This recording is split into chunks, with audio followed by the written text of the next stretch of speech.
Pues presento breve, lo habéis visto en la imagen en el cartel. José de Segovia es pastor protestante, además de una familia protestante próxima a la Reforma, ¿vale? Es periodista, trabaja en Diname, bueno, colabora con Diname Radio, en Onda Cero, ¿qué más? Es profesor de teología, bueno, padre de familia y un erudito en filosofía, ética, en fin, cosas que me gustan mucho a mí y que por eso sé que es muy competente. Entonces, su perspectiva, le he pedido que sea una perspectiva de ámbito social, no teológico, ¿vale? Pero yo sé que con el bagaje cultural, porque tiene un amplio conocimiento cultural en general, ¿vale? Pues vamos a disfrutar mucho. Así que muchas gracias, José.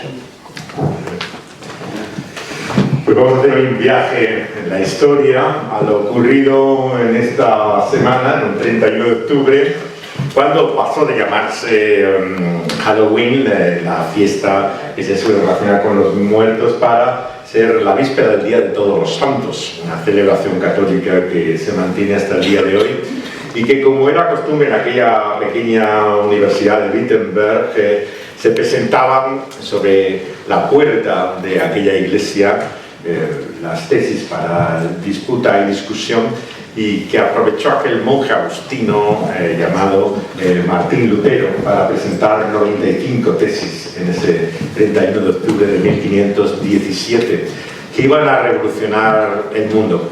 Son uno de esos textos que han transformado la historia, no tanto por su contenido en sí. Cuando las leemos ahora, las tesis, muy pocos las conocen, son algunas difíciles de entender incluso, ¿no? Porque hacen referencia en parte a la teología, que era, claro, el campo en el que él enseñaba, y su disputa con lo que podríamos llamar el pensamiento escolástico, ¿no? Que predominaba desde la Edad Media en la tradición de Tomás de Aquino, y al cual se enfrenta de una forma especial Martín Lutero en sus tesis, ¿no? Utiliza, de hecho, terminología difícil de entender hoy, la terminología de la teología de la gloria frente a la teología de la cruz, ¿no? Una y otra vez lo usa en las tesis, ¿no? Y entra mucho en controversia, ¿no? Con la capacidad intelectual, ¿no? Para poder conocer la verdad por medio de ello, ¿no? Y cuestionando en ese sentido, de una forma muy agustiniana, en la tradición misma de su orden, ¿no? Si realmente somos lo que amamos, ¿no? Como decía Agustín, o en la tradición de Aquino realmente es la razón la que nos lleva a la verdad. Y la Reforma protestante, claro, tiene mucho que ver, ¿no? Con ese sentido, casi diríamos, existencialista, ¿no? de la vida, ¿no? Que caracteriza a su teología a lo largo de los tiempos y que apunta mucho a la experiencia, a la vida misma. Lutero, como saben algunos, realmente era un hombre vitalista, ¿no? Que experimentaba con mucha intensidad su vida, y precisamente en un día de tormenta terrible como el que hemos tenido ayer en Valencia, ¿no? Él decidió entregar su vida a Santa Ana en un voto famoso que hizo en medio de la tormenta, por el cual entra en el monasterio, frustrando las ambiciones de su padre, ¿no? Que era, pues, un hombre que había llegado a tener una cierta posición, había trabajado en el campo minero, había adquirido una propiedad y tenía ambiciones, pues, por el que su hijo estudiara Derecho, que es por lo que había ido a la Universidad de Erfurt, y pensaba que iba a poder tener un lugar especial, ¿no? en el negocio familiar. Él se enfrenta en ese sentido con su padre en su vocación hacia la orden religiosa a la que quiere entregarse, ¿no? Y esto le lleva, claro, a muchos a pensar también que detrás del conflicto protestante hay una profunda cuestión psicológica, ¿no? Es conocida la interpretación psicoanalítica, ¿no? Que intenta ver, en cierta forma, el conflicto de Lutero con Dios como el conflicto con el Padre, ¿no? De hecho, fue una ruptura bastante grande la que tuvo con él a partir de entonces. Y él se esfuerza por intentar vivir de acuerdo a lo más riguroso y estricto, ¿no? De esa vida religiosa, pero se siente siempre frustrado, ¿no? Piensa que nunca llega realmente a hacer lo suficiente delante de Dios, ¿no? Y tiene un enorme sentido de culpa, ¿no? que es algo muy importante también siempre en la tradición protestante, ¿no? Y esto le lleva, ¿no?, a buscar de la forma más rigurosa posible, ¿no?, entregarse a Dios, hasta que finalmente le entregan al estudio, ¿no?, a la investigación en un ámbito académico, universitario, y él, de acuerdo a la costumbre de la época, pues enseñaba por un lado el texto bíblico y por el otro la tradición, ¿no?, de la Iglesia.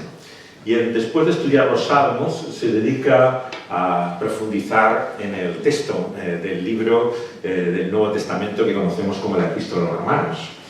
Y este texto tiene una larga historia, siempre de carta de libertad en la vida del cristianismo, ¿no?, desde la época de Agustín mismo, ¿no?, y su propia experiencia con el texto de Romanos, hasta luego en toda la historia del pensamiento protestante, ¿no? Posteriormente, ¿no?, el gran predicador del avivamiento del siglo XVIII, Wesley también, el que, viniendo frustrado de intentar predicar en las colonias con cierto éxito y no lograrlo, ¿no?, escucha de aquellos marineros en medio también de otro temporal moravos acerca de su iglesia en Londres, ¿no?, y aparece en aquella iglesia en St. Aldgate en Londres, ¿no?, donde estaban precisamente leyendo el preámbulo de Lutero del comentario a los Romanos, ¿no?, que le impacta tremendamente y que cambia la vida de este hombre e inicia toda una predicación evangélica, ¿no? El movimiento evangélico surge dentro del protestantismo muy vinculado también a esa figura de Wesley, ¿no?, en el sentido, con su énfasis en el Nuevo Testamento, en una vida diferente, ¿no?, y como Romanos también está al inicio de todo ello.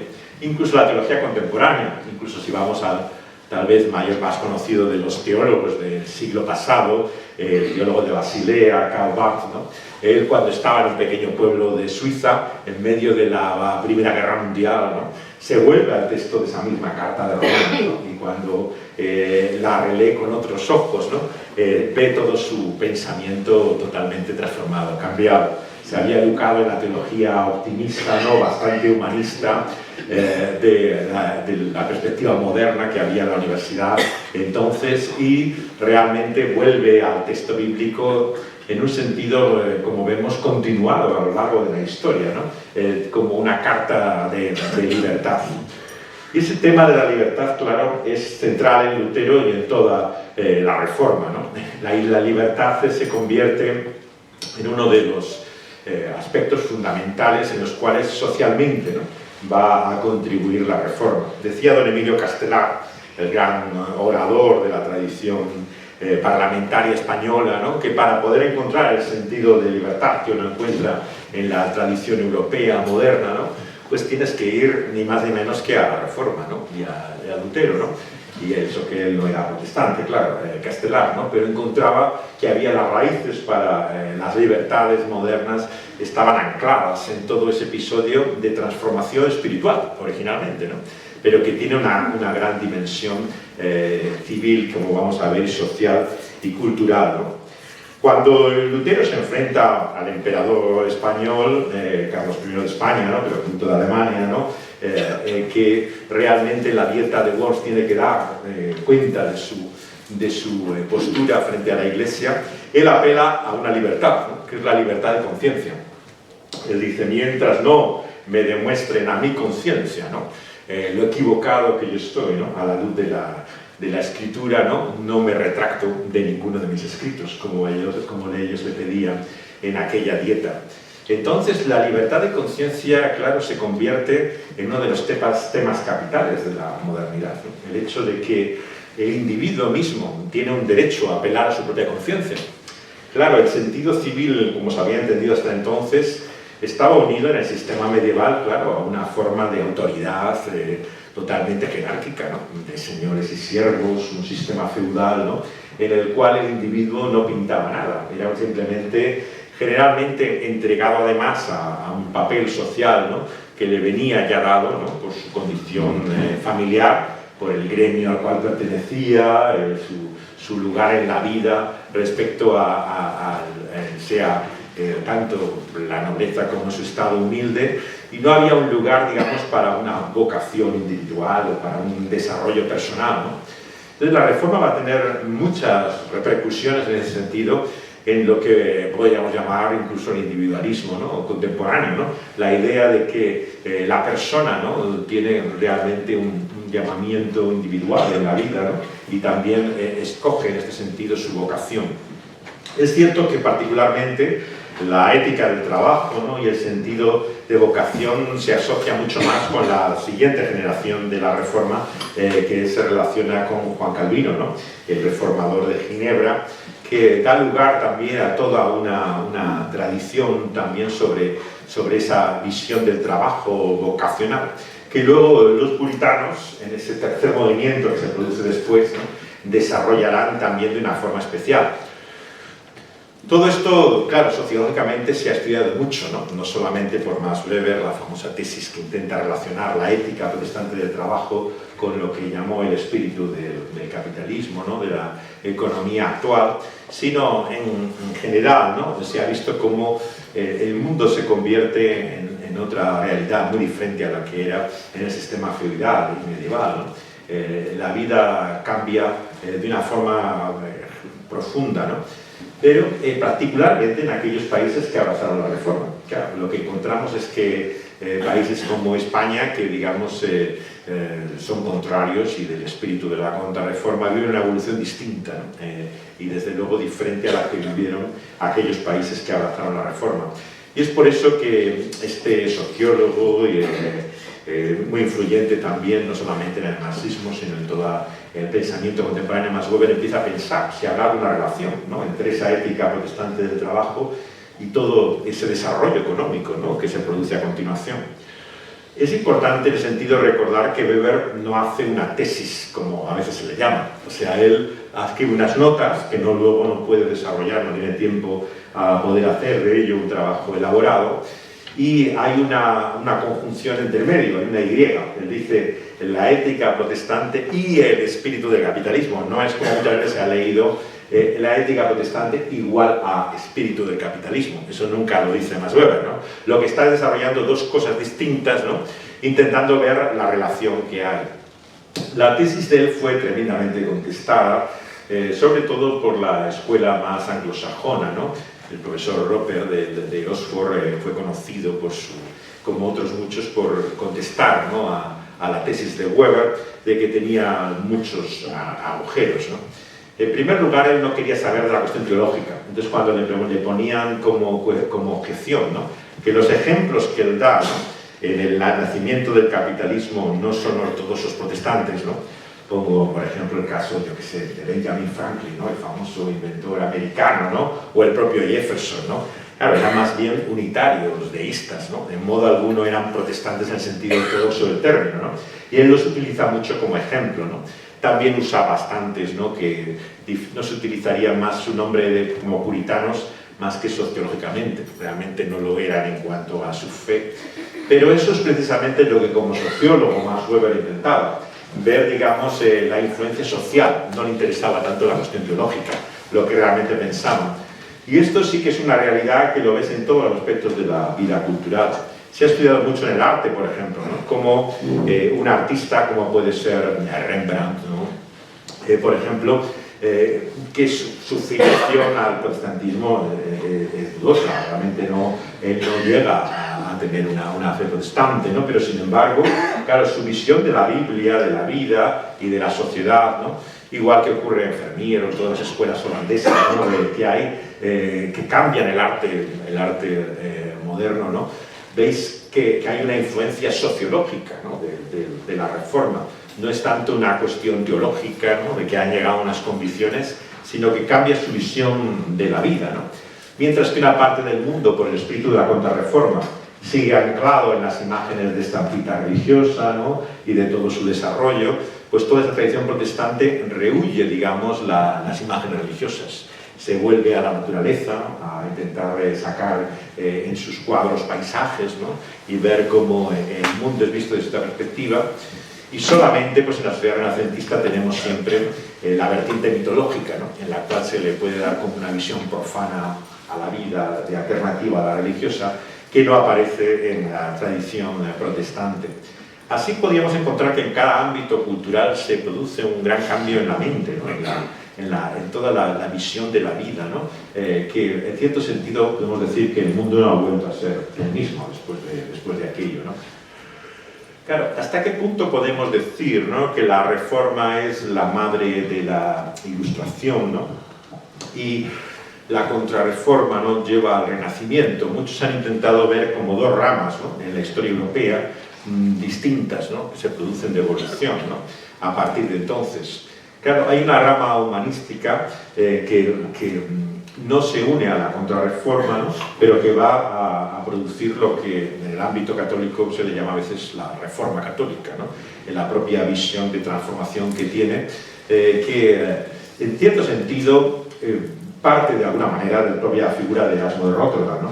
Erasmo de Róterdam es una figura capital, ¿no?, en el pensamiento moderno, pero él tenía una relación muy dudosa, claro, con la Reforma. Por un lado, sus críticas a Roma eran a veces incluso tan grandes como las de Lutero, ¿no? O sea, él se enfrentaba bastante a muchos aspectos de lo que significaba el poder vaticano y la religión católica. Sin embargo, él nunca abandonó la Iglesia Católica y permaneció fiel a ella, y tiene una importancia capital en el estudio de la Escritura. Realmente es Erasmo el que realiza, ¿no?, la publicación de esa Biblia en los textos originales, ¿no?, que se adelanta, claro, a la políglota que en Alcalá se estaba preparando desde hacía ya tiempo, ¿no?, que es incluso anterior discutida, ¿no?, cuál es la primera, ¿no?, si la de Erasmo o la políglota de Alcalá, pero es de Alcalá de donde salen también todos los reformistas españoles, ¿no?, empezando por toda la tradición de Juan de Valdés, ¿no?, en adelante. Son todos acusados luego, muchos de ellos, de luteranismo, ¿no?, después de haber estado trabajando en Alcalá en esa traducción que alentó, claro, el cardenal Cisneros, ¿no?, la autoridad de la Iglesia en España, era la que promovió ese estudio de la Escritura en sus idiomas originales, ¿no? Esto es muy importante para entender el cambio social que produce la Reforma, porque nos lleva a la dimensión de la lengua, ¿no? Y la dimensión de la lengua es capital para entender el cambio que entonces se produce. Claro, la lengua no solamente religiosa, ¿no?, sino de uso culto, ¿no?, y cívico, entonces era el latín, ¿no? Entonces había toda una unidad de pensamiento expresado en esa lengua clásica. Lo que significa la Reforma, claro, es un redescubrimiento de las lenguas que podríamos llamar vernáculas, ¿no?, las lenguas coloquiales en las cuales no se expresaba la cultura y el pensamiento. Entonces, igual que Lutero y su traducción, ¿no?, cuando está en el castillo, protegido ya de la persecución que hace el emperador de él, ¿no?, y se dedica a la traducción de la Biblia alemana, es capital para el inicio de la lengua alemana. O sea, la lengua alemana tiene claramente sus raíces muy profundas, ¿no?, en esa traducción de la Biblia de Lutero, ¿no? Pero igual ocurre con la lengua inglesa, ¿no? O sea, desde la época de Wycliffe, un pre-reformador anterior incluso, con el movimiento de los lollardos, ¿no?, a lo que fue luego las traducciones de Tyndale, ¿no?, y ya más tardíamente de llamada del rey Jaime o rey Jacobo, ¿no?, la del King James, ¿no? Estas traducciones de la Biblia tienen enorme importancia en la lengua, ¿no?, hasta tal punto que, claro, Shakespeare y toda la lengua clásica inglesa apunta constantemente a expresiones, ¿no?, de esa Biblia inglesa, ¿no? Y encontramos incluso, como los estudiosos están haciendo en España, indicios semejantes, incluso en una versión anterior, claro, a la versión del rey Jaime y Jacobo, que es la versión de Reina de Valera. La versión de Reina de Valera, que es la primera traducción de la Biblia completa, ¿no?, al castellano, que hacen dos monjes en el monasterio de San Isidoro del Campo, en Santiponce, a 8 kilómetros de Sevilla, donde estaban en ese monasterio de los Jerónimos, probablemente de origen judío. Ellos, con gran conocimiento del hebreo, empiezan a traducir no solamente el Antiguo Testamento, existía antes una Biblia de Ferrara, ¿no?, traducida del hebreo por judíos, pero lo que es una versión de la Biblia completa, que va a tener una enorme importancia, ¿no? Ellos la hacen en el exilio, no la hacen en Sevilla, pero cuando son perseguidos por la Inquisición, también por la por la sospecha también de herejía del protestantismo, ¿no? Se dedican en todos sus viajes en el exilio también a la traducción, particularmente Reina, ¿vale? Era lo que hace es la revisión final, ¿no? En Ámsterdam del trabajo que él había publicado en Basilea, ¿no? De la Biblia por primera vez. Claro, es curioso cómo esa influencia, ¿no? Tremenda que se ve en los reformistas españoles ha dejado huellas incluso en la cultura literaria. Ahora hay varios profesores en la Complutense y otras universidades que tienen la idea incluso de que el Lazarillo de Tormes, ¿no? El gran clásico de esa época, podía haber sido escrito por Alonso de Valdés o por el propio Juan de Valdés, o sea, uno de los reformistas españoles, ¿no? Por el contenido clerical, el tipo que tiene anticlerical, el contenido también de la lengua. Juan de Valdés es el padre del libro, digamos, básico para la lengua castellana, ¿no? Y que tiene, igual que tiene un libro sobre la doctrina cristiana, que es acusado del protestantismo, ¿no? Al mismo tiempo tiene el libro capital, ¿no? Sobre la lengua castellana, ¿no? Que tiene mucha influencia, ¿no? Claro, ¿qué produce este descubrimiento de las lenguas vernáculas? Produce una identidad nacional. O sea, vayas donde vayas, claro, al traducirse la Biblia al idioma propio, al crearse una identidad nacional en torno a ello, lo vemos desde la época de antes de la Reforma, incluso con Hus, ¿no? Y cómo en la cultura checa, ¿no? Se establece un vínculo, ¿no? Por medio de esa tradición, ¿no? No solamente con una visión de la fe distinta a la de Roma, sino con una identidad cultural propia, ¿no? Que da incluso lugar a una iglesia nacional.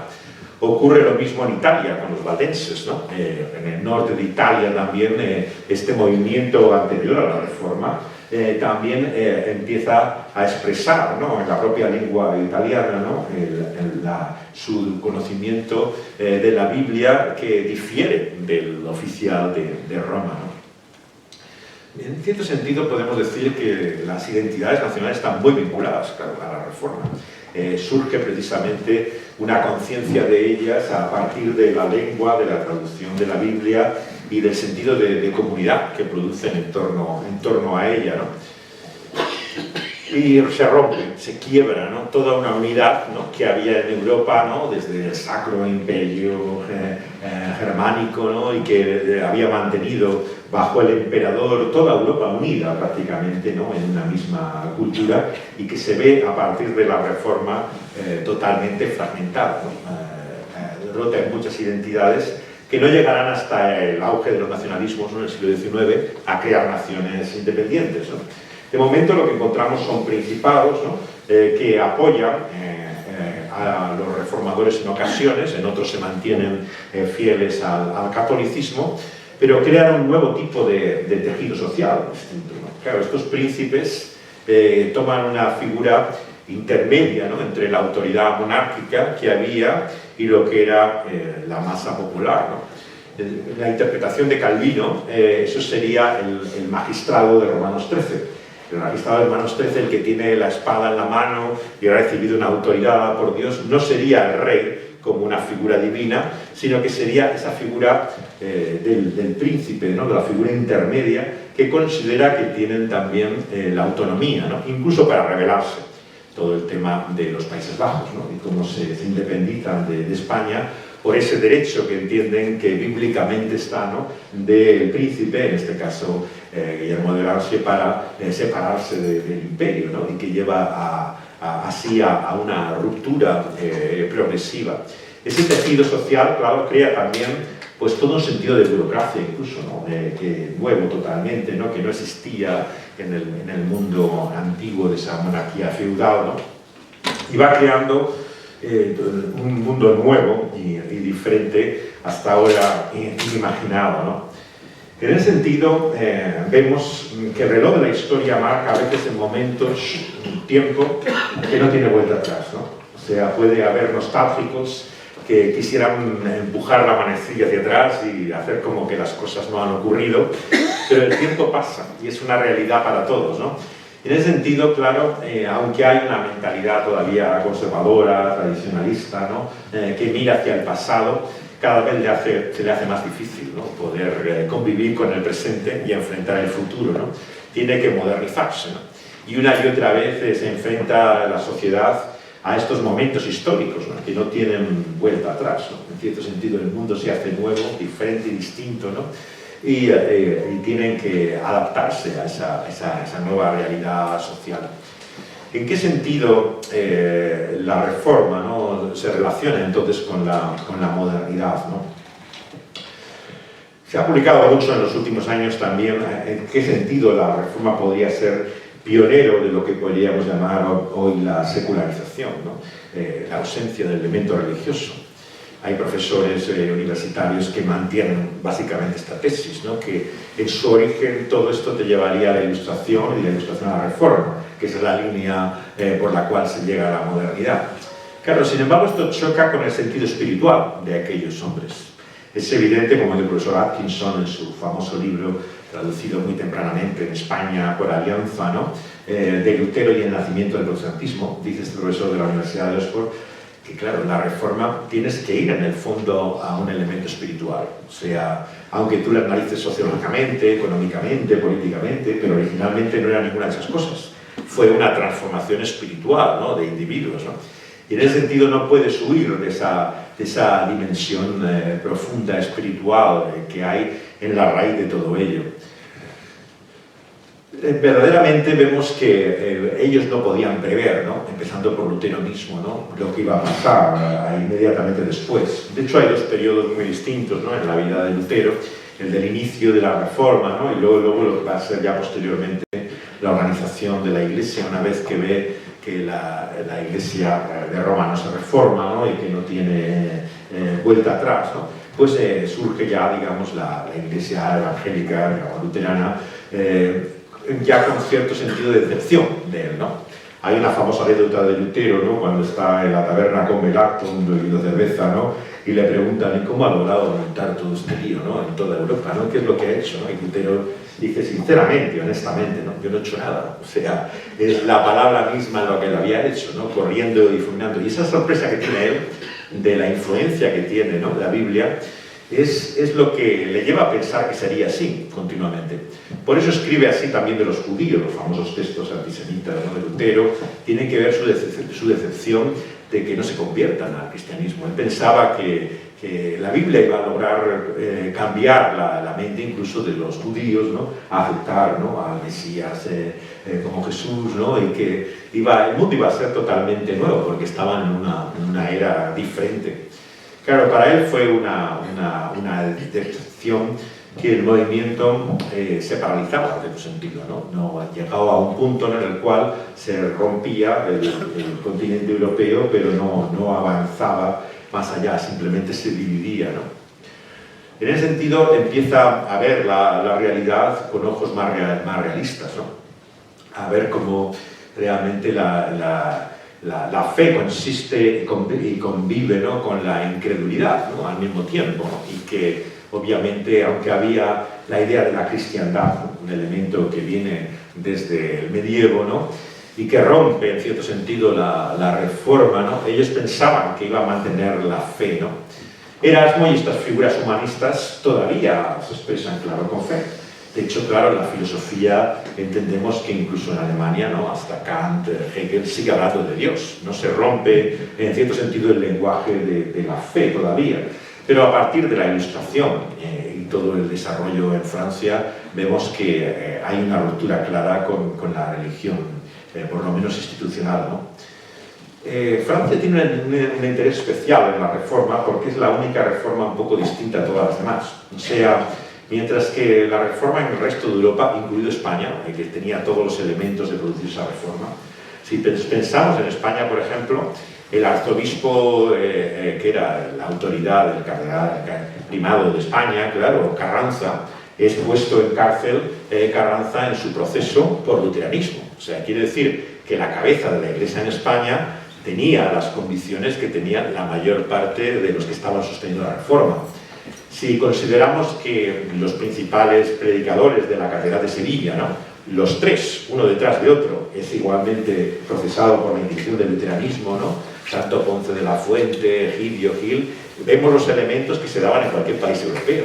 O sea, había un germen de reforma en España que estaba presente desde la época de Juan de Valdés en adelante, que podría haber cambiado la Iglesia en España perfectamente como cualquier otro país, ¿no?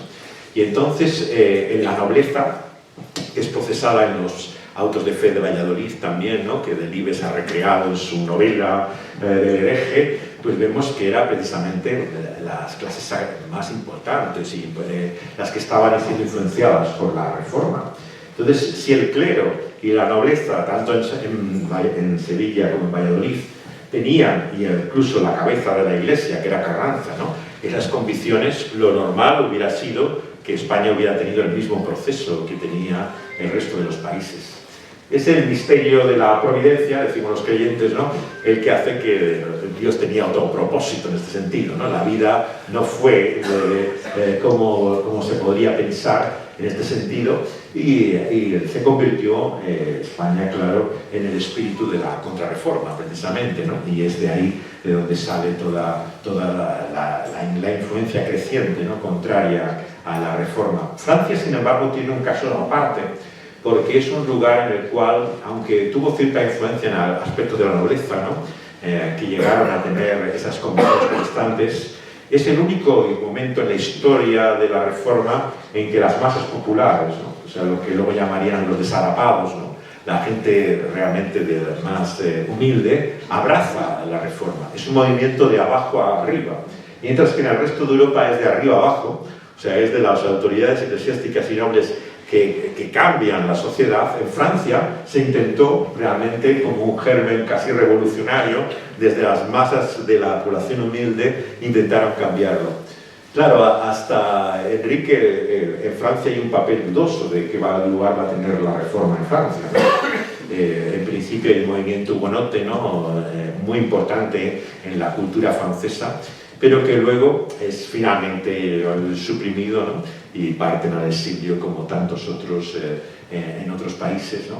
Y de hecho, pues hoy en día, claro, hablar de protestantismo en Francia es casi una anécdota histórica, ¿no? Hay cierta tradición de familias o de sectores sociales influenciados por el protestantismo, pero generalmente o predomina el catolicismo o llega el espíritu de la Ilustración de ruptura, ¿no?, con ello. Pero fue el único lugar donde se produjo un movimiento realmente popular, ¿no?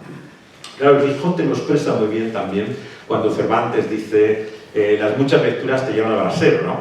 O sea, había que tener acceso a las lecturas, a poder leer, en primer lugar, claro, que era una cosa insólita. En aquel momento la alfabetización era mínima, ¿no? ¿Quiénes tenían acceso no a la Biblia, sino a cualquier tipo de literatura? Muy poca gente, ¿no? Por lo tanto, la capacidad de libertad de pensamiento, ¿no?, era realmente muy limitada, muy restringida a aquellas personas, ¿no? La traducción de la Biblia y el énfasis en lo que se debe llamar el libre examen va a tener mucha importancia, claro, en el aspecto tanto educativo, ¿no?, como intelectual, ¿no? Porque a partir de la lectura de la escritura, muchas personas, digamos, adquieren una autonomía, ¿no?, de pensamiento y de independencia que va a cambiar totalmente. Y esto realmente llega pues casi hasta prácticamente el siglo XVIII, el periodo de la Ilustración, ¿no? Pensamos incluso en los grandes pensadores que se asocian con el ateísmo, ¿no?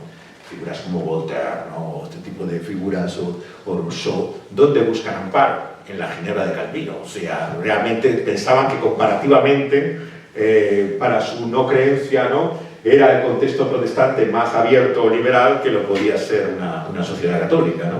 O sea, hasta ese punto llegaba realmente, hasta el siglo XVIII, a haber una apertura intelectual, ¿no?, aunque, por supuesto, implicó también, desde Servet en adelante, pues toda una persecución, ¿no?, de la libertad de pensamiento cuando llegaba a una expresión radical, ¿no?, que entraba en conflicto con la fe ortodoxa.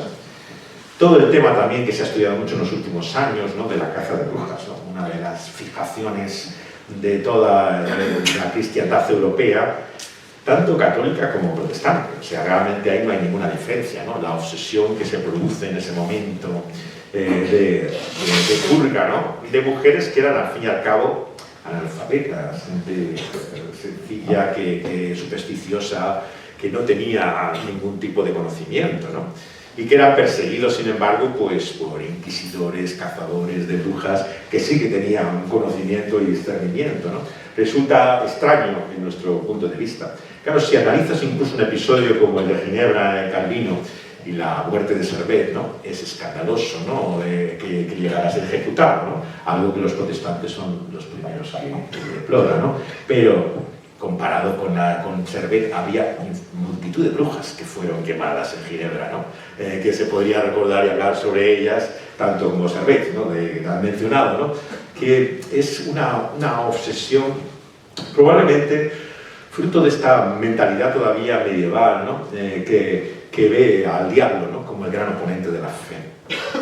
Heiko Obermann, que es uno de los más conocidos estudiosos de Lutero, ¿no?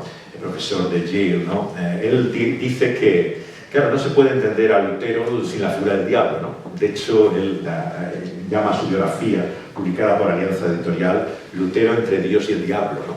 O sea, hay siempre unas constantes referencias en el Reformador, ¿no? A esa realidad del mal, ¿no? Una realidad del mal misteriosa, ¿no? Pero que siempre, una y otra vez, uno es consciente que no puede entender, ¿no? Ni comprender finalmente. Hay un misterio de la iniquidad, si lo queremos llamar, ¿no? Del mal, para el cual el pensamiento moderno sigue sin tener respuesta, ¿no? Hasta llegar a la locura del Holocausto, ¿no? Y a lo que lleva realmente, ya no solamente el nacionalismo alemán, ¿no? Sino esta mentalidad racista, ¿no? En torno a la mente y a la idea de la raza aria, ¿no? Y la búsqueda de pureza, ¿no? Que lleva a ese antisemitismo absolutamente incomprensible, ¿no? De exterminio, ¿no? En el Holocausto, ¿no? Uno se pregunta cómo se ha podido llegar a esto, ¿no? O sea, cómo la Alemania intelectual, desarrollada culturalmente, cómo aquellos torturadores, ¿no? Podían leer a los filósofos y escuchar la más refinada música y deleitarse con la cultura más elevada y al mismo tiempo ser totalmente como animales, ¿no? Personas brutales, ¿no? Y totalmente deshumanizadas, ¿no? El misterio del mal, claro, nosotros podemos cerrar los ojos, pero es una realidad allí, ¿no? Muchos no creerán en el diablo, en el sentido en que lo creerían, ¿no? Hombres como Lutero, pero sin embargo, la realidad del mal sigue sin tener explicación, tanto para creyentes como para no creyentes. Claro, la diferencia entre el creyente y el no creyente es que sabe de dónde viene el bien. El creyente dice que todo lo bueno que tenemos en la vida, todo lo que disfrutamos, viene del Padre de las luces, toda buena dádiva, como dice Santiago, viene de él, ¿no? Pero el mal es un misterio para todos, cristianos como no cristianos, creyentes como no creyentes, no podemos entender esa capacidad monstruosa, ¿no? Que tenemos, ¿no? Y que se ve una y otra vez en la cultura, ¿no? Esta misma semana, ¿no? Estamos viendo en nuestro país, ¿no? Cómo la gente se sigue sorprendiendo de las inconsecuencias, las contradicciones morales, ¿no? Como personas que tienen ideales, ¿no? Pueden hacer todo lo contrario a lo que en su discurso ellos dicen, ¿no?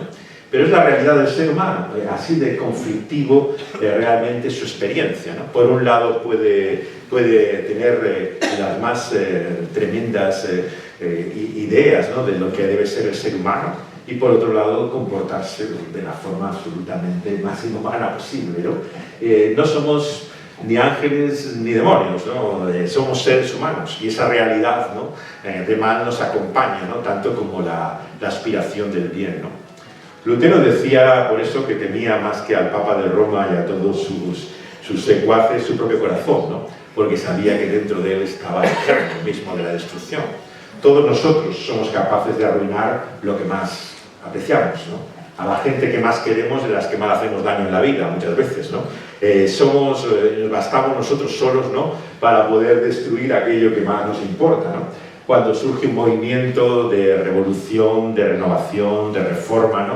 ¿Qué ocurre, no? Sus propios miembros son los que lo destruyen, ¿no? No hace falta siquiera enemigos, ¿no? Entre ellos mismos se bastan para acabar con toda revolución, para acabar con todo movimiento y acaban llevándolo al desprestigio y a su propia ruina, ¿no? El ser humano camina siempre, ¿no? Esa continua contradicción, ¿no? En ese sentido, el cambio social que produce la reforma es también una conciencia clara, ¿no? De ese conflicto que hay en nuestra interior, que Lutero entiende que no es un problema intelectual.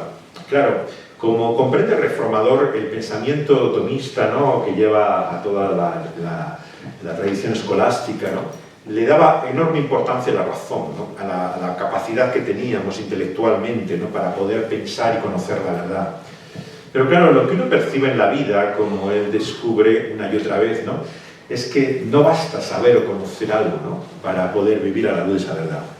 O sea, tenemos una dualidad en nosotros, un divorcio tal en nuestro interior, por el cual podemos pensar una cosa y hacer exactamente lo contrario, ¿no? O sea, hay un conflicto interno en nosotros. Entonces, pensar que la solución a ese problema es algo intelectual es enormemente ingenuo. Claro, lo vemos en el gobierno actual, por ejemplo, en nuestro país, ¿no? La cantidad de esfuerzos que se hacen en la educación, ¿no? En la prevención, ¿no? De la violencia de género, del embarazo infantil, de las adicciones, la pornografía, etcétera, ¿no? Todos estos mensajes morales, ¿no? que transmite el gobierno actual, ¿no?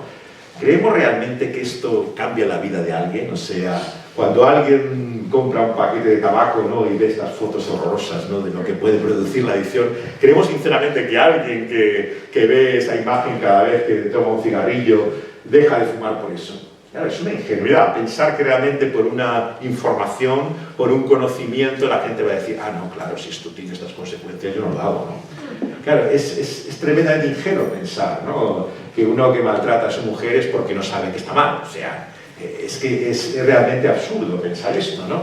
Por supuesto que son los primeros que son conscientes de que hay un mal en lo que están haciendo, ¿no?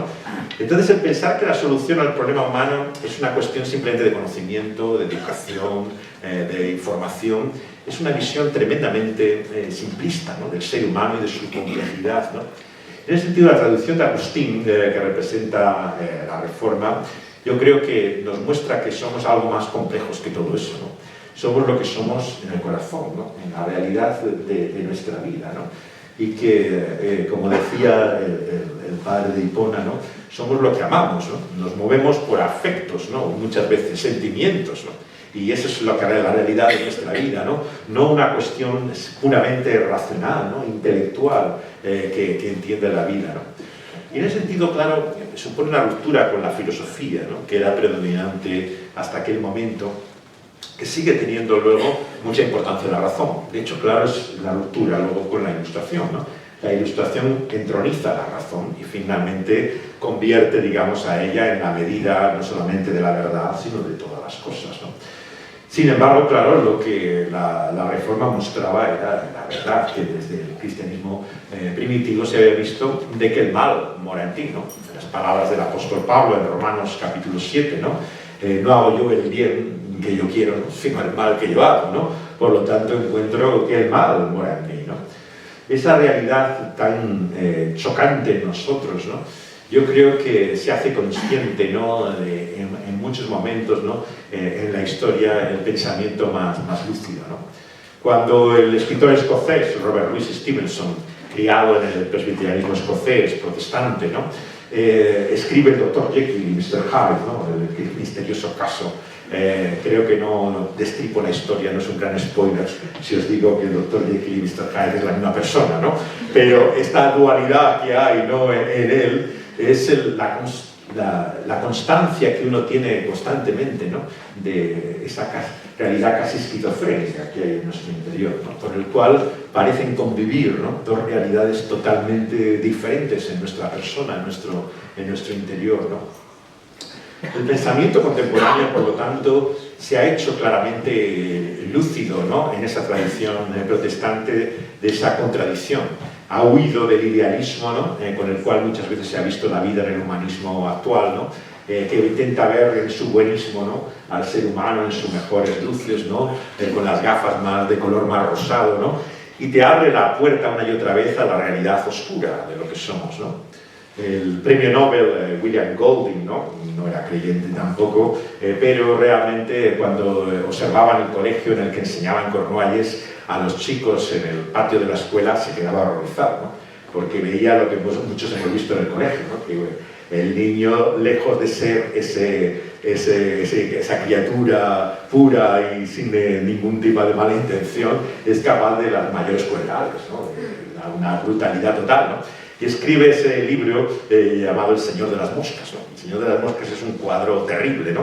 que cuando él intenta publicar, ¿no? Encuentra dificultades incluso para una editorial que se aventure a contar esta historia de un grupo de niños, ¿no? Que naufraga en medio del océano y se encuentra en una isla, un entorno paradisiaco, digamos, rusoniano, ¿no? En el cual está el buen salvaje en su estado pleno, ¿no? En el cual podría vivir en comunión con la naturaleza sin la corrupción de la educación, ¿no? Y la represión de la sociedad, ¿no? Y lo que encuentran es un infierno, claro. Aquel grupo de niños se convierte aquello en realmente una realidad brutal, ¿no? la que se da allí, ¿no? Y cuando al final un barco los encuentra, ¿no? A los niños, y el personaje de Ralph, el niño regordete, protagonista de la historia del Señor de las Moscas, es dado la bienvenida por uno de los marinos, ¿no? Pobre chico, este chico, por lo que ha sufrido aquí, tal, perdido, ¿no? Dice que estaba llorando, ¿no? Llorando, pero dice Golding en la última frase del libro, ¿no? Del Señor de las Moscas, dice: lloraba por la oscuridad de su corazón. Eso es lo que había descubierto Ralph en aquella isla, ¿no? La realidad de lo que somos en el fondo, en esa realidad oscura. En ese sentido, yo creo que una y otra vez, ¿no? El cristianismo expresado aquí, esta vez en su tradición protestante, en la Reforma de raíz agustiniana, descubre la realidad de una naturaleza, ¿no? Que no queremos muchas veces aceptar, ¿no? Que es la naturaleza que la Biblia llama pecaminosa, ¿no? La realidad de ese mal que hay en nuestro interior y que no podemos evitar, ¿no? Y que se convierte en nuestro mayor enemigo, ¿no? Somos los mayores enemigos nosotros mismos, ¿no? de la realidad de lo que somos, ¿no? Y esa conciencia, ¿no? Yo creo que está siempre en pugna, ¿no? Con esos ideales, ¿no? Que piensan que la sociedad puede llegar a ser mejor, ¿no? Que de alguna forma, si tenemos la visión correcta, si nos educamos, si tenemos una iluminación, una ilustración suficiente, podremos esforzarnos, ¿no? De la mejor manera para poder llevar a este mundo a un mundo diferente. El sueño utópico, por lo tanto, no solamente pertenece a la tradición de Tomás Moro y de todos estos pensadores, ¿no? Es en cierta forma el deseo de que la realidad sea otra, ¿no? De la que nosotros conocemos, ¿no? Pero lo que todos estos pensadores nos recuerdan en la tradición protestante es que somos lo que somos, ¿no? O sea, tienes que partir de la realidad para poder ver la vida. Esa realidad es desagradable, claro, o sea, evidentemente, ¿no? Que es una realidad que no quisiéramos que es la que fuera, ¿no? En cierto sentido, claro, los grandes pensamientos que surgen como alternativa al cristianismo, ¿no? A partir ya del siglo XIX, principios del XX, ¿no? Como decía el profesor Steiner, este profesor judío, ¿no? Ya fallecido, una de las mentes más preclaras que ha tenido Occidente, ¿no? Lo que ha creado es unas pseudoteologías, ¿no? Es lo que desarrolla en su famoso libro, ¿no? Sobre los pensamientos que marcan la modernidad, ¿no? Es como todas estas grandes visiones del mundo, ¿no? Empezando por el marxismo, ¿no? Siguiendo por el psicoanálisis, la antropología cultural, muchos de los desarrollos tienen la dimensión teológica casi. O sea, parten de una idea original del mal, o sea por la represión del superyo en el caso de Freud, o sea en el caso de la lucha de clases en el marxismo, ¿no? Pero hay un mal en la raíz, ¿no? Que es el pecado original, ¿no? Del cual surge esa idea, y lo que parten es la esperanza escatológica de un mundo nuevo que viene con un hombre nuevo, ¿no? En el caso del marxismo, ¿no? Que no se hace realidad, como tristemente constata Che Guevara, ¿no? En su famoso discurso ante la ONU, ¿no? No ha llegado el hombre nuevo, ¿no? Y Cuba sigue siendo todavía lo que era, ¿no? Y entonces, ante esa frustración, ¿no? De no llegar a la esperanza escatológica, pues hacen una visión del mundo en conflicto, ¿no? En conflicto psíquico, ¿no? En el caso del psicoanálisis, social, ¿no? En el caso del marxismo, ¿no?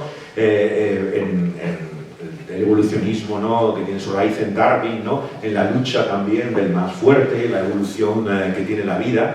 Pero en todas estas, digamos, filosofías contemporáneas europeas encontramos un elemento teológico, o sea, realmente una visión secularizada de lo que el cristianismo era originalmente, ¿no? Solamente que tiene otro nombre, los elementos, se le llama de otra manera, pero como muchos han dicho, incluso el ateísmo, ¿no? Tiene una forma profundamente religiosa, ¿no? O sea, decía Heinrich Böll, un intelectual alemán católico, decía, me aburren los ateos porque siempre hablan de Dios, ¿no?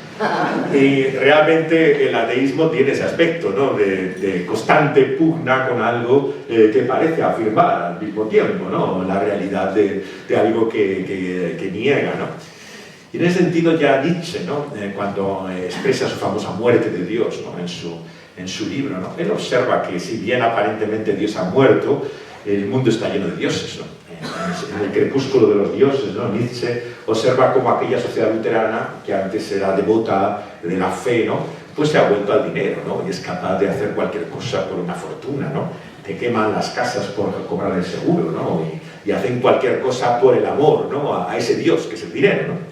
Entonces, los dioses no han muerto, evidentemente. Lo que hay es otros dioses distintos, ¿no? al Dios que en la iglesia se confesaba, ¿no? O se creía, ¿no? Pero en cierto sentido hay como un aspecto, si lo queremos llamar religioso, ¿no? Que yo creo que tiene su raíz finalmente en la Biblia, ¿no? Que es lo que redescubre la Reforma. El hecho de que la Biblia no nos muestra un dilema entre creer o no creer, ¿no? Sino entre creer en ese Dios vivo, verdadero, que encuentra en la persona de Jesucristo, ¿no?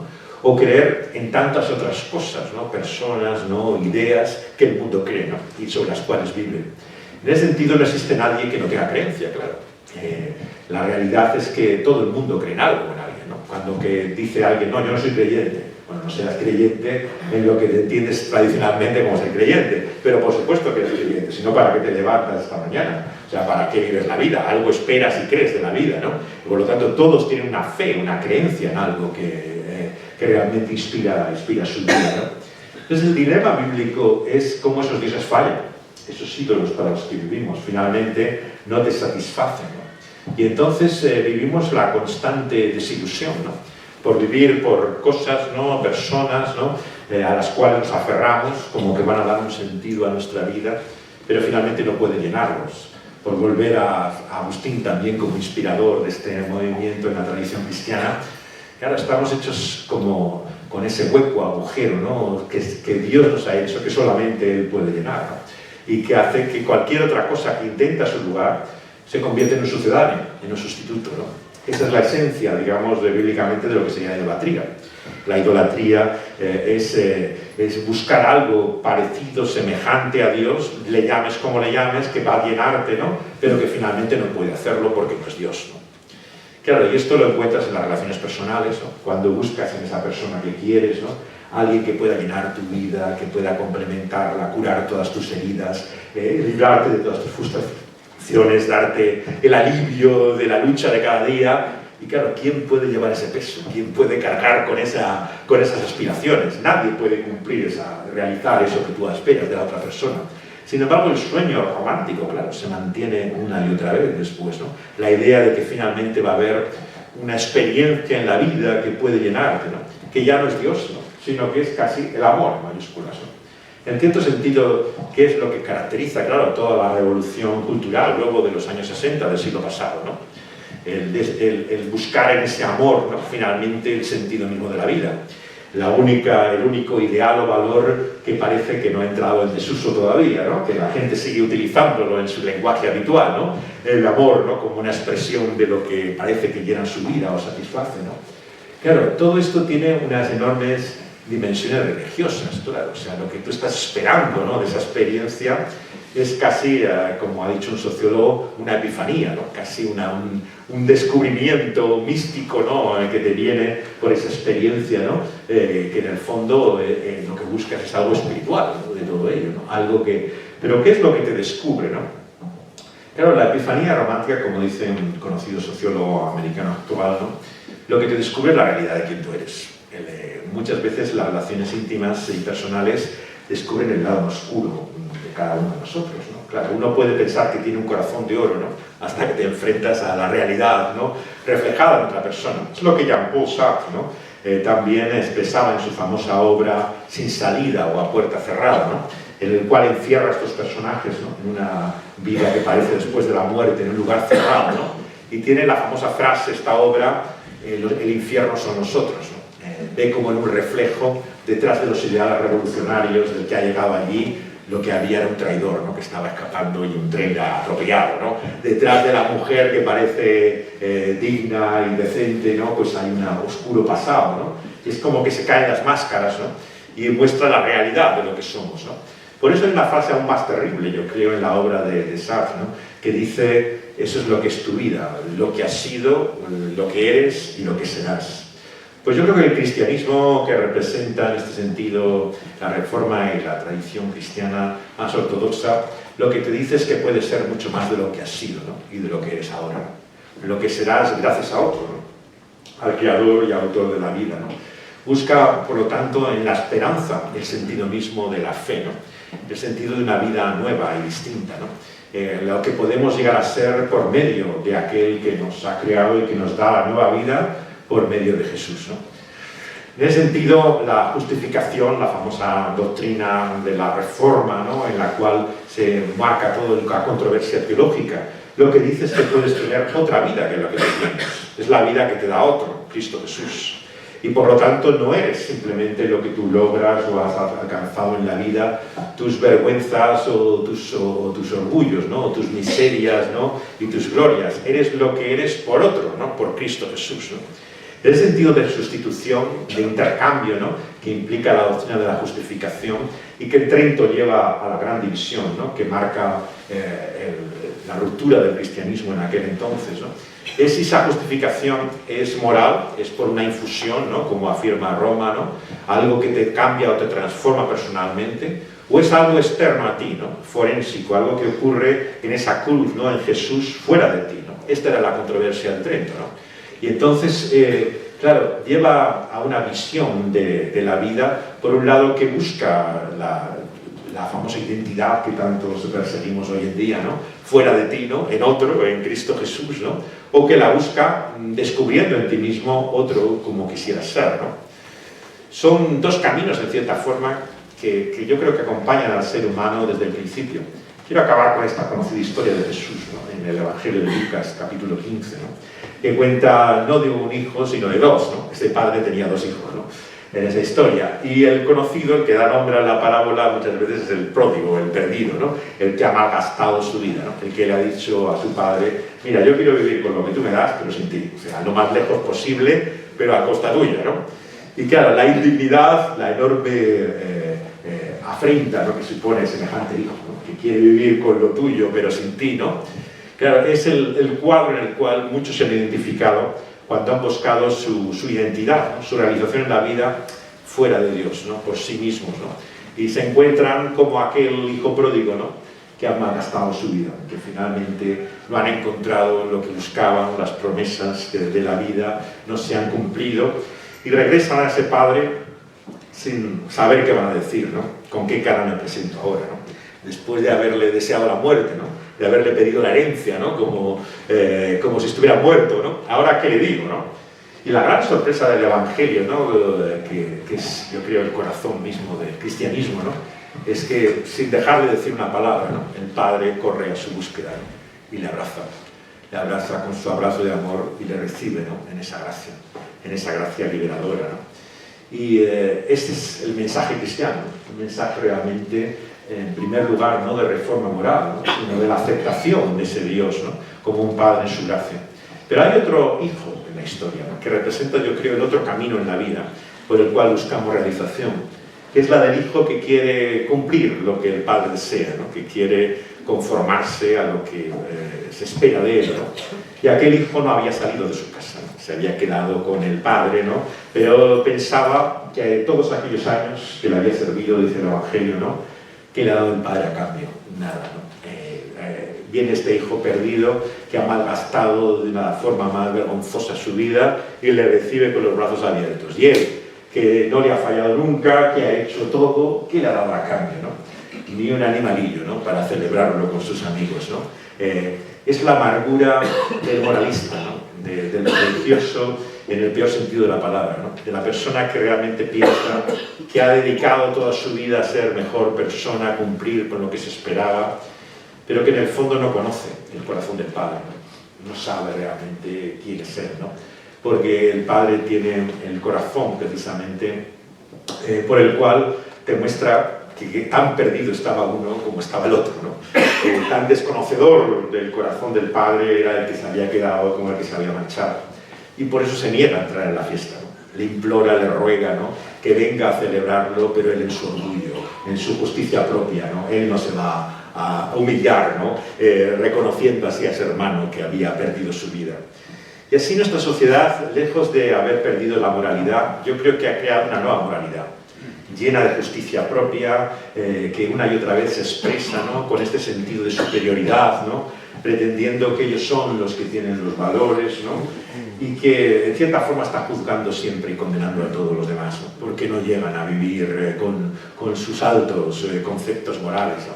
Son como ese hermano mayor, ¿no?, que se cree, ¿no?, que cumple su papel en la vida, ¿no?, pero en el fondo está amargado porque la vida no lo ha tratado como pensaba, no ha sido realmente lo que esperaba, ¿no?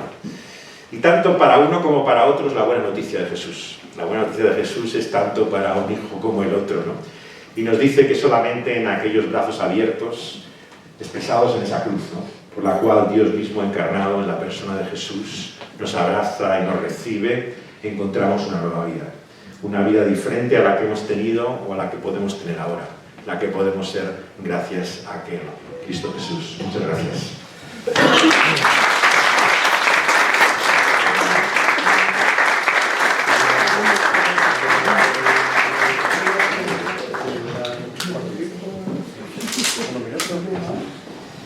Muy bien, bueno, Adoniran, no sé si quieres, levántate. Adoniran es el pastor de la Iglesia Evangélica, el buen pastor, que es quien ha invitado a José de Segovia. Me imagino que os ha gustado. Sí, mucho. Muy bien. Yo creo que es de las personas más cualificadas, como decía al principio, posiblemente en España, para hablarnos de reforma, pero desde ese punto de vista de esa comprensión cultural, teológica, filosófica y demás. Bueno, habíamos anunciado de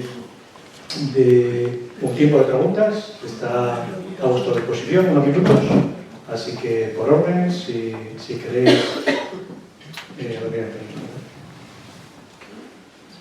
pues si quieren preguntar algo a nivel local. Vale, César.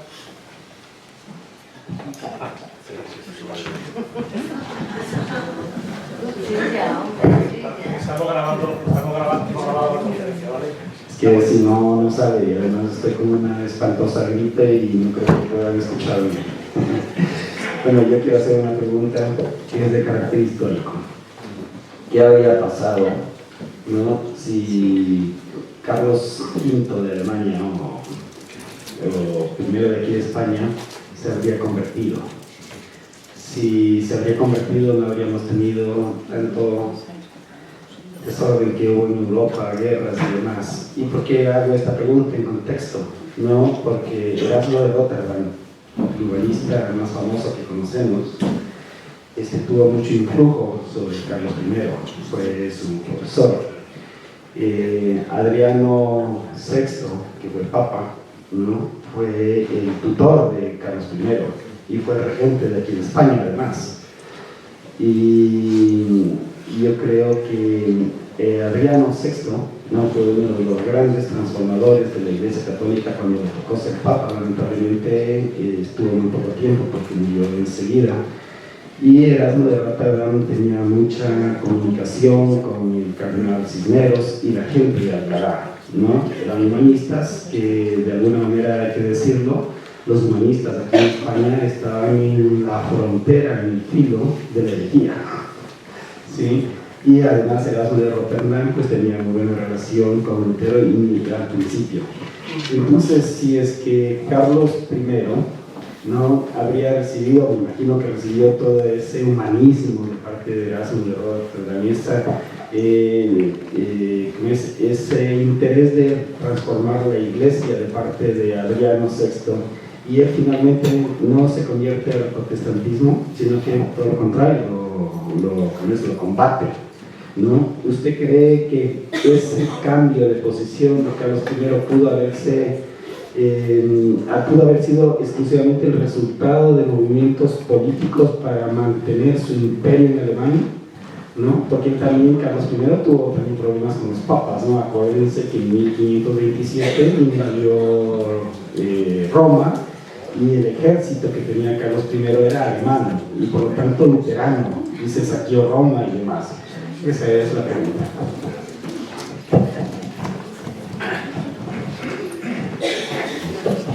Es una pregunta muy interesante. Hay una figura aún todavía más sorprendente, que es Alonso de Valdés, que es confesor, consejero del emperador, y que su hermano Juan es el primer heresiarca que persigue la Inquisición y que da lugar luego a la Reforma en Italia, ¿no? O sea, no solamente él entra en conflicto con la Inquisición acá, sino luego cuando marcha a Italia comienza otro movimiento también reformista, y su propio hermano, ¿no? Que estaba fielmente en el consejo del emperador, ¿no? Realmente la historia virtual, o sea, alternativa a lo que podría haber sido, es algo apasionante de imaginar, pero tristemente difícil de saber qué hubiera sido la realidad, ¿no? Es evidente que, claro, él no es el emperador español que muchas veces nos imaginamos, ¿no? Empezando con que el idioma lo hablaba muy mal, pues él se había criado en Cante, que no sabía siquiera hablar castellano bien, o sea, no era ni mucho menos el ejemplo de españolidad que muchas veces nos imaginamos. Él venía en un contexto muy diferente, ¿no?, al que luego se va a formar Felipe II, ¿no?, en el cual está mucho más anclado a la realidad, ¿no? Claro, la figura del imperio, que tanto se ha hablado ahora, ¿no?, en qué sentido era un imperio respecto a la colonización y todas estas cosas, ¿no? Claro, es una mentalidad tan distinta, ¿no?, a la que conocemos después, ¿no?, de lo que eso significa, ¿no? Era la unidad una de las claves, claro. Si entendemos que la propia identidad española estaba muy vinculada, ¿no?, a la unión de los reyes católicos, ¿no?, de Isabel y Fernando, por medio de una unión religiosa, una unión confesional, ¿no? Entendemos también que en el imperio jugaba un papel muy grande, ¿no?, ese elemento eclesial. Lo que ocurría es que, como muy bien ha descrito, había una decadencia en el papado, ¿no?, y en la forma de la explotación de lo que es la controversia de las indulgencias, ¿no?, que lleva, claro, por medio de un papa en concreto, ¿no?, pues a una explotación, ¿no?, de un sistema para intentar cubrir muchos de los gastos, ¿no?, de la construcción, realmente abusivo, ¿no?, y que además escoge a un personaje talante tan dudoso como era Tetzel, ¿no?, que estaba cuestionado incluso por el obispo de su propia región, que no le gustaba la forma de Tetzel, pero que era casi un sistema de promoción y publicidad moderno, ¿no? O sea, si es fiel el testimonio que nos ha llegado, tenía hasta jingles, hasta estas frases publicitarias de cuando echabas la moneda, ¿no?, en la caja, así salía el alma del purgatorio, ¿no? Decía todas estas frases que había, que escandalizaban incluso, claro, a los católicos, ¿no?, la manera en la cual se estaba traficando con las indulgencias, ¿no? Y este es el conflicto inicial, ¿no?, en el que Lutero se enfrenta al imperio, ¿no?, el hecho de lo que él había mantenido, ¿no? Pero, claro, la cuestión de los abusos, que Erasmo los comparte totalmente, en el sentido de hay que entender que Erasmo de Rotterdam iba en su crítica a este tipo de abusos aún más allá que Lutero. O sea, cuando lee sus textos dice cosas muy fuertes, ¿no? La gran lucha entre ellos, entre la controversia entre Erasmo y Lutero, fue el libre albedrío, ¿no?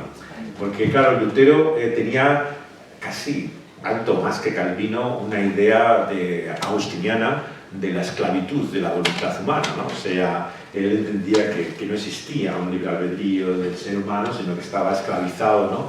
Y en su famoso texto del Servo Arbitrio, Lutero pues va más aún incluso que allá de Calvino, y esto era algo que aborrecía Erasmo, ¿no? Erasmo entendía que para él el libre albedrío estaba en el corazón mismo de la responsabilidad de conciencia. Y la mayor parte de la correspondencia entre ambos va muy ácidamente sobre este conflicto, ¿no? O sea, en qué sentido el ser humano fuera libre o no, ¿no? Hay una obra de teatro, curiosamente, que se representó aquí en Madrid de una autora sevillana, ¿no?, que fue una de las últimas que se hizo sobre Lutero, que coloca al personaje de Erasmo frente a Lutero, ¿no?, en esa controversia, ¿no? En un sentido, claro, piensas que ese Carlos Enjuste, ¿no?, en sus últimos días, ¿no?, podría haber tenido dudas, ¿no?, de a dónde dejaba, ¿no? Pero las cartas a su hijo a Felipe no dejan lugar a dudas, ¿no? Le llega a decir que si quiere hacer algo que merezca la pena en la vida, ¿no? Que sea digno y ante Dios, ¿no? Que acabe con el protestantismo, ¿no? O sea, lo que le dice a su hijo es que la misión que tiene básicamente él como emperador es erradicar, soy concreto de la península, ¿no? Erradicar toda influencia protestante, ¿no? Y claro, Felipe II entiende perfectamente, ¿no? Esta voluntad de su padre y se entrega a ello plenamente. Se ve como una especie de mezcla casi jesuítica, ¿no? Entre soldado y monje, ¿no? En esa combinación peculiar, ¿no? que tiene el periodo de Felipe II, ¿no?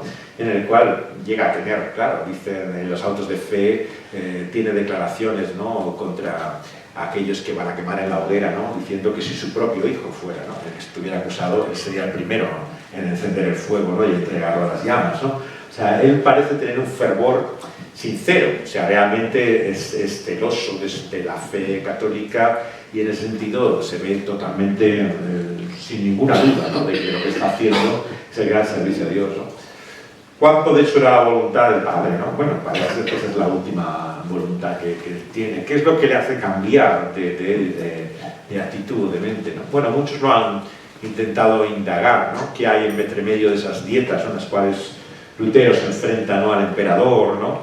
Y espera algún cambio, ¿no? Evidentemente que en la primera en Worms yo creo que él esperaba que se volviera atrás, ¿no? De alguna forma, ¿no? O sea, no creía que iba a llegar al extremo, ¿no? En que finalmente no se retractara de ninguno de sus escritos. Además, Lutero pide un día para pensarlo, ¿no? Y hay un momento incluso de duda, ¿no? De saber qué va a decir finalmente Lutero a ello, ¿no? Pero cuando dice que no se sujeta a su conciencia en todo ello, ¿no? Claramente se abre una persecución, ¿no? En la cual, si hubiera acabado muerto, probablemente el fenómeno hubiera sido erradicado, que se imagina uno que probablemente sería lo que esperaría el emperador, ¿no? En ese momento, ¿no? Que muerto el animal se acabara la rabia, ¿no? Y entonces esto finalmente ocurriría. Pero claro, había príncipes alemanes protegiendo a Lutero, ¿no? Entonces cuando él es no secuestrado, sino protegido, ¿no? Por el príncipe que lo lleva a su castillo, abre ya un nuevo periodo que curiosamente es la traducción de la Biblia, ¿no? Que es a lo que se dedica en ese tiempo en el cual está encerrado Barrow, ¿no? A traducir la Biblia al alemán, ¿no? Y descubre ese sentido de la palabra penitencia, ¿no? En ese momento, él, claro, en Wittenberg ya había percibido, en la experiencia famosa que tiene de la torre, ¿no? Que la palabra en latín, ¿no? Que había de la versión de la Biblia, ¿no? De penitencia, no parecía corresponder al sentido griego de la palabra, ¿no? de arrepentimiento, ¿no? Y entonces él, que estaba obsesionado precisamente con hacer penitencia de su pecado, ¿no? Empieza a descubrir otro sentido totalmente del arrepentimiento, ¿no? que ve en el Evangelio, ¿no? Y eso le hace que encuentre como una liberación, una seguridad con la cual se enfrenta al emperador, que yo creo que él no se imaginaba, ¿no? Que pudiera tener tal confianza, ¿no? Probablemente había perdido el temor a la muerte, ¿no? En ese momento, ¿no? Y entonces la única arma que tenía el emperador, que era la amenaza, ¿no? de la muerte, parecía haber perdido su fuerza en él, ¿no? Pero sí, nos preguntamos qué hubiera sido si realmente él hubiera seguido. Hay textos curiosos realmente, ¿no? Por ejemplo, de los comentarios a los que tenía acceso el emperador, ¿no? Hay un caso, por ejemplo, curioso, ¿no? De cómo el emperador nos tenía en sus consejeros en los últimos días, en Juste, ¿no? Esas palabras que le decía el confesor: confíe en los méritos de Cristo, confíe solamente en los méritos de Cristo. O sea, realmente el emperador es alentado hasta el final, no solamente en mantener la fe de la Iglesia, sino particularmente en lo que era el corazón mismo de la doctrina de la Reforma, ¿no? La suficiencia de los méritos de Cristo. Y esas curiosas palabras que tiene el confesor mismo en Juste demuestran hasta qué punto había eco en él, ¿no? O sea, de alguna manera parecía que él entendía también que la fe era eso, ¿no? Confiar en los méritos de Cristo sobre todas las cosas, ¿no? Pero sí, Dios sabrá si somos creyentes de lo que realmente había en su corazón, ¿no? Pero sin duda que se reunió de consejeros que eran bastante evangélicos en ese sentido. Sí.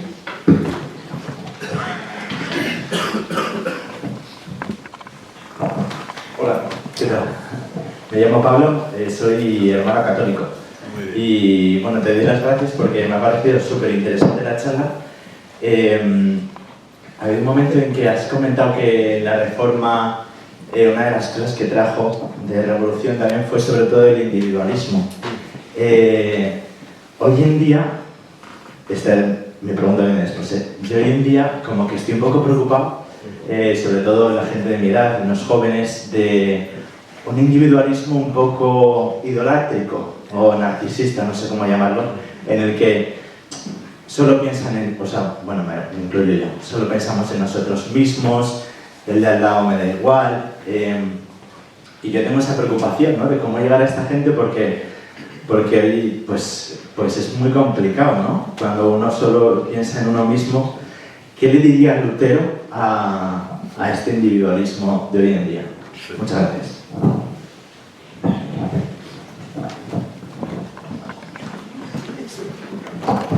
Sí, Goya decía que la razón produce monstruos, ¿no? También, desde luego, las verdades descubiertas por Lutero tenían también esas consecuencias impredecibles, ¿no? El valor del individuo. Y él lo vio a continuación.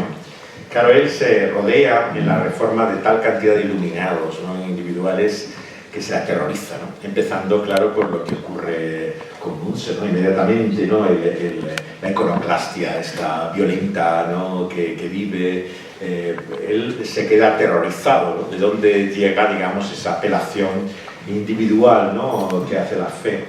Luego está todo este lado visionario, ¿no?, que se mezcla muchas veces con el anabautismo, con la reforma radical, pero que no es realmente el movimiento ortodoxo, sino el más visionario, ¿no?, iluminado, ¿no? Tiene una famosa frase Lutero sobre alguno de ellos, ¿no?, diciendo, habla tan inspirado, ¿no?, supuestamente por el espíritu, que parece que se ha tragado la paloma con plumas y todo, ¿no? Decía, porque algunos se veían ya tan llenos de su experiencia espiritual, ¿no?, que parecía que estaban por encima del bien y del mal, ¿no?, lo que hicieran y dijeran, ¿no? Entonces, claro, él empieza a aterrorizarse, ¿no?, de a dónde lleva, ¿no?, esa apelación individual, ¿no? En ese sentido, claro, se ve los riesgos, ¿no? Por un lado, se abraza mucho a Melanchthon, ¿no?, a su compañero y el redactor realmente de la teología luterana, ¿no?, que llamaríamos hoy, ¿no?, pero que era un hombre muy dubitativo, ¿no?, que realmente buscó siempre la conciliación con Roma, ¿no?, y él esperaba realmente que se pudiera encontrar un punto común, ¿no?, y tenía mucho miedo a la radicalidad, ¿no?, de la reforma, a dónde iba a llegar, ¿no? Lutero tiene esa famosa frase a Melanchthon, ¿no?, que le dice, cree mucho y peca más, ¿no?, que se ha sacado de contexto, claro. No quería decir él que estuviera fomentando el libertinaje, ¿no?, una vida, sino lo que estaba diciendo es que, aunque hay riesgos, ¿no?, y hay dudas, ¿no?, a veces hay que tomar la iniciativa, ¿no?, y actuar, ¿no? Y Melanchthon se veía muchas veces paralizado por las dudas de a dónde podía llegar. Claro, hay un lado intolerante en Lutero que, como protestantes, claro, no podemos justificar, ¿no? La manera, por ejemplo, en la cual se cierra en todo el tema este de la Eucaristía, ¿no? Él se enfrenta a todos los reformadores por la comprensión que tiene de la no transustanciación, que es la doctrina romana, sino la consustanciación, que es la doctrina luterana. Todos los demás reformadores, ninguno la abraza, ninguno la entiende siquiera, ¿no? O sea, está desde la postura de Zwinglio, que es totalmente simbólica, a posturas como la de Calvino, indefinida, ¿no?, pero que no llegaba a la visión de Lutero, ¿no? Y casi todas las luchas que hay entre los reformadores son sobre esto, o sea, y él se cierra y llega a hablar incluso de que aquellos que no defienden su punto de vista de la consustanciación, no tienen el espíritu de Cristo, diría, ¿no? O sea, hoy, claro, nuestra mentalidad ecuménica nos parece asombrosamente intolerante, ¿no?, este estilo, ¿no? Pero claro, estamos en otra época, ¿no?, en otro mundo distinto, ¿no?, al como se expresaban. Él, de todas maneras, hay que darse cuenta que Lutero es un hombre extremo en su lenguaje, ¿no? Entonces, por eso muchas veces cuando se toman sus frases, ¿no?, fuera de contexto, parecen barbaridades, ¿no?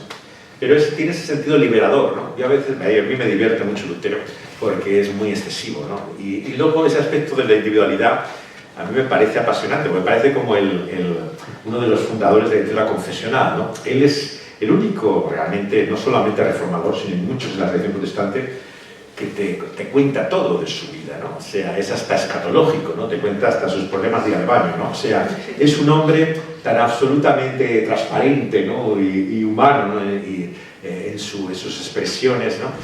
Que claro, era fácilmente dado al exceso, al lenguaje, a la exageración, ¿no? Tremenda, que por eso mismo se apoya en Melacto, ¿no? Pero yo creo que él mismo se aterrorizaría, ¿no? A dónde llegaría el individualismo, ¿no? Posteriormente, ¿no? Que se abraza en esa mentalidad. La cultura americana es un buen ejemplo de ello, ¿no? Una cultura muy conformada por el protestantismo desde su fundación, pero en la cual la individualidad se ve de una forma absolutamente brutal, ¿no? De hecho, claro, lo que llamamos a veces derecha en Estados Unidos es libertaria, o sea, es una visión totalmente que nos parece increíble, ¿no? De la sociedad, ¿no? En la cual tú eres la ley, la norma, todo te sobra el Estado, tú mismo te defiendes, no hay es una visión de la sociedad que dices, bueno, ¿qué tiene que ver esto realmente, ¿no? Con lo que era la fe cristiana y el sentido de responsabilidad o de comunidad, ¿no? Y claro, esa frase apócrifa que tienen los americanos, ¿no? Que creen que viene de la Biblia, ¿no? Pero no está en ninguna parte de la Escritura, ¿no? Dios ayuda a los que se ayudan a sí mismos, ¿no? Dice la frase famosa, ¿no? No solamente no está en ninguna parte de la Biblia, sino que es bastante contraria, ¿no? Al espíritu cristiano, ¿no? El espíritu cristiano nunca es ese, que Dios ayuda a los que se ayudan a sí mismos, ¿no? El mensaje cristiano es que Dios ayuda a los que no tienen ayuda, precisamente, ¿no? A los humildes, a los débiles, a los que reconocen su desamparo. Es un padre para el huérfano, para la viuda, ¿no? Es el cuidador, ¿no? Pero se ha trastornado, claro, esa cultura protestante muchas veces en un individualismo que te aterroriza, ¿no? Hasta dónde puede llegar, ¿no?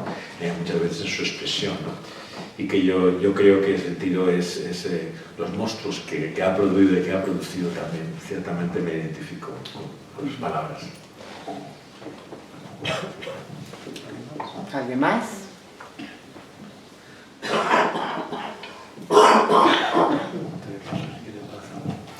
Muy bien, pues tenemos un café y té, me parece, para si queréis quedaros 5 o 10 minutos, charlar, y nos despide a Don Irán, que es el pastor de la iglesia, con unas breves palabras. No, simplemente agradecer, ¿no? La verdad que ha sido excelente y he podido disfrutar y recordar y pensar también. Creo que algo fascinante el que tengamos la posibilidad de meditar en las cosas, pero también creo que es importante llegar a definiciones importantes en nuestra vida cuando hablamos al respecto de la fe. La fe no está muerta, ¿verdad? Aunque se realice y a veces se manifieste de otras maneras tan diferentes a lo que nosotros pensamos, el ser humano seguimos siendo el mismo. Es la misma búsqueda, la misma lucha, y quizás el aspecto para mí más negativo o triste, mejor que negativo, triste, es que con tantos años de historia todavía no hemos tenido la capacidad de encontrarnos con algo tan simple como dice el Evangelio, ¿verdad? Con este camino, con esta verdad y con esta vida que es más que suficiente, que toda la intelectualidad humana junta. Muchas gracias, ¿eh? Y bueno, es un placer y un aplauso para nuestro